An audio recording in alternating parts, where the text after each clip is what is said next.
ኧረ ለብቻ ቆሙ መፍለቅለቅ እንዴ! ቆይ ሕፃን ልጅ ብቻውን ሲስቅ መላእክቶች እያጫወቱት ነው ይባላል።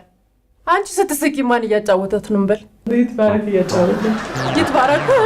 ምን አድርጎሽ ነው? ምን ነግሮሽ ነው? በእናትሽ ቀልድ ነግሮኝ። ወይኔ ምን አይነት ቀልድ! በእናትሽ ስወድሽ በምንዬ። እኔ እኮ የሙሩ ቀልድ ሰምቼ አላውቅም። አርባት ሰሚ ነው የሚሻልሽ። ሰው በቻርሊ ቀልድ ፌንት ያደረገ የይትባረክን ቀልድ ደግሞ ቢሰማ ሳምንት ነበር ኮማ ውስጥ የሚገቡት። ውይ እኔ ኮማ ውስጥ አይደለም ትራኮማ ውስጥም ልግባ። ንገሪኝ በቃ። ኧረ አንቺ ጓደኛ አቅልሽ እንድትስችብኝ አልፈልግም። አቅሌን አይደለም እንጥሌንም ልሳት። በቃ እኔ በራሴ ላይ ፈርጃለሁ። ንገሪኝ። እርግጠኛ ነሽ? አዎ እርግጠኛ ነኝ።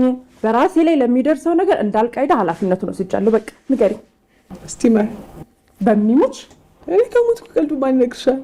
እሺ እኔ ልሙት? አንቺ ከሞትሽ ቀልዱን እንዴት ልትሰሚ ነው? እና እሺ ማን ልግደልልሽ? ኧረ ማንንም አትግደይልኝ። ይትባረክ እንኳን ቆሞ ቀልድ ሊነግረኝ ገና ሲያየኝ ነው እየሮጠ የገባው። ታይ እንጂ ምን ነው በወሬ ሱሴ ላይ መረማመድሽ? እኔ ነው ያድርገኝ። አንቺም ነገ ሱስሽ መታወቁ አይቀርም። ረጋግጥ